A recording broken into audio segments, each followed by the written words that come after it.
Welcome to Frequency Matters, the RF Microwave Update series. I'm Pat Hindle, and I'm here with my co-host Eric Keim. In this episode, we're going to cover our June Aerospace and Defense Electronics Supplement. The cover story is Improving SWaP-C with Multifunction Gradient Index Antennas, and it's written by Fortify and their partners. It's an overview of the utility of gradient index lenses with a focus on switch beam antenna systems. And the antennas are capable of wide-angle, high-directivity beam scanning over a wide instantaneous bandwidth, so check that out. Eric, what do we have for other technical articles? Thanks, Pat. We have a tutorial from Microchip that does a nice job of looking at architectures and component considerations for SATCOM transceivers. It also gets into the various frequency bands of interest and some advantages and disadvantages of the popular orbits, along with some of the performance considerations for components going into space. So that'll be a handy reference if you're involved in that market. We also have an ERB, and that's our editorial review board reviewed article on a 2 to 18 gigahertz tapered valve feed structure for a microstrip log periodic dipole array antenna. And the article gets into the design, fabrication, and results for the dipole antenna array and the balun. And results look pretty good, so that's a good read. And our ERB process is a great way for primarily academic papers to be seen in the industry.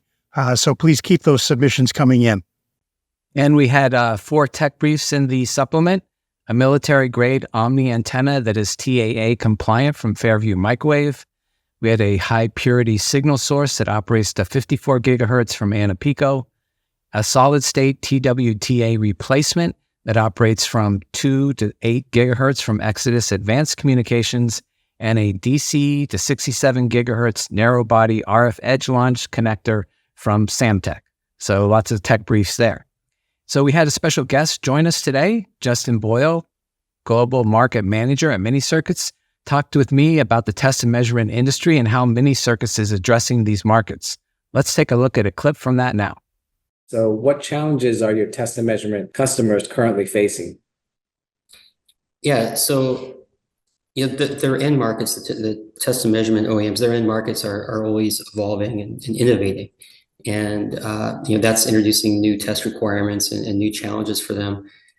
I'll highlight 3. These aren't probably new necessarily, but they're ongoing challenges that they face. One would be channel density. So whether this is driven by the technologies that are being introduced, such as massive MIMO, or perhaps direction finding, or it's simply to increase the efficiency of the test set by having more channels. To do that, it's putting cramming more things into the same space. So smaller footprints on the devices, or even integrating functionality into a device is of value there. Devices closer together, you worry about the isolation, channel to channel, as well as the filtering becomes increasingly important. Then second one would be challenge would be bandwidth. The bandwidths, the instantaneous bandwidths continue to go wider, and the A to D technology is enabling a lot of that. So what that means for the RF components is they too have to support wider and wider bandwidths. You start thinking about IP2, in-band spurious becomes more critical. And then on the front end of these test equipment and measurement devices, if they're needing to cover a very broadband range, they might still need to put that data into chunks and split it up using filter banks, switch filter banks. And so that's a common topic in this space. And then the last thing I'll mention is dynamic range, right? So the test equipment needs to be much better than the device or the system it's testing, an order of magnitude or better sometimes. And so with that, there's always a push for lower noise devices, higher dynamic range devices, and then doing this over a much wider and wider bandwidth. It was interesting to see how many areas of the test and measurement market that Mini-Circuits is involved in. It's quite a few. Turning to the news, there was big news during the IMS week. Honeywell announced that they have agreed to acquire CASE for a private equity firm Advent International for approximately $1.9 billion in an all-cash transaction. And this acquisition will enhance Honeywell's defense technology solutions, including new electromagnetic defense solutions for end-to-end RF signal management. And we knew this was only a matter of time before they were sold, as many of these OEMs are owned by equity firms now. So I think Mercury and Frontgrade could be next. We also saw that Ericsson released their 2024 June mobility report, and they report details 5G capabilities impacting service providers' fixed wireless access strategies through 2029. And Ericsson found that the global adoption of 5G technologies is accelerating, with projections indicating that nearly 5.6 billion 5G subscriptions by 2029, and this will make up 60% of all mobile subscriptions. And they noted that 4G subscriptions are forecast to decline to approximately 3 billion by 2029 as users transition to the 5G platform. And while they will be phasing out the 3G networks, and that's progressing faster than 2G, particularly in Europe where the spectrum is being repurposed. Eric, what did you see in the news?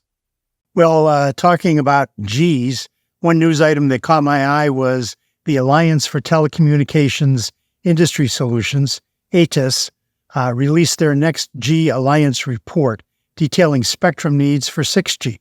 And the report is downloadable, and it actually gets into calculations for data rate requirements for different deployment and use case scenarios for different bands. There's also a companion report from the same people on 6G spectrum considerations that details in 65 pages all the different bands being considered, along with the regulations, considerations, and the expected spectrum roadmap. So if you're involved with or interested in 6G, those reports look worthwhile. And for events, we recently attended IMS in Washington, D.C. The total attendance was 7,800, which is pretty good, slightly lower than San Diego, but a good number for Washington, D.C. I talked to many of the exhibitors. They told me that traffic was a little slower than last year, but the quality was excellent, so they're all very happy. And some of the trends I saw there were the digitization of RF as more direct conversion and digitally controlled systems are being developed. You see a lot more software-defined systems, and the integration of AI and ML is certainly growing. The other interesting thing I observed is there's a commercialization of glass in RF applications. 3D Glass has manufactured passive circuits for many of the companies in our industry, including Spectrum Control, who's showing off a really high-performance filter there using that process. We also have ED2, who showed me some interesting devices and packaging technologies that they developed. And we've seen the Nokia Bell Labs use the glass substrate for their D-band radio, which has been around a couple years, but always on display because of the high frequency. And also Menlo Micro uses glass for their MEMS devices. So I really see that taking off.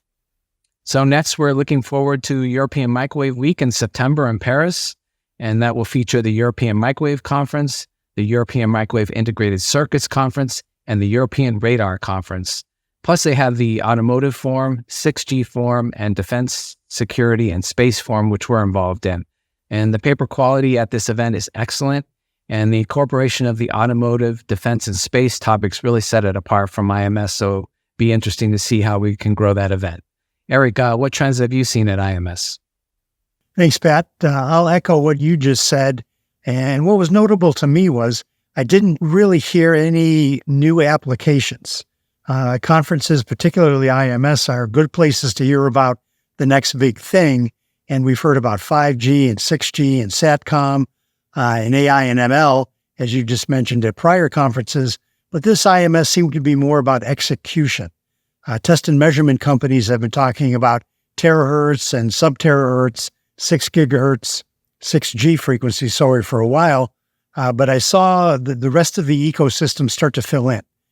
Companies were talking about everything from connectors to cables to components and subsystems in the several hundred gigahertz range and terahertz range. And I guess if you think about it, that's the way it should happen. A new application emerges and the supply chain has to develop the nuts and bolts of that application.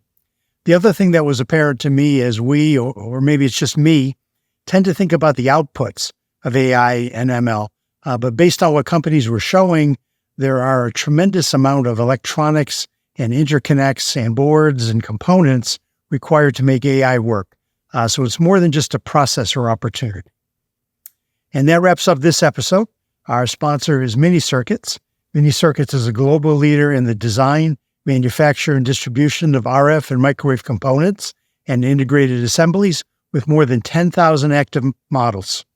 Remember, as a member of the industry, a subscription to Microwave Journal is free, so please visit our site and subscribe today if you're not already a reader. Thanks for watching this episode, and please join us next time for another Frequency Matters.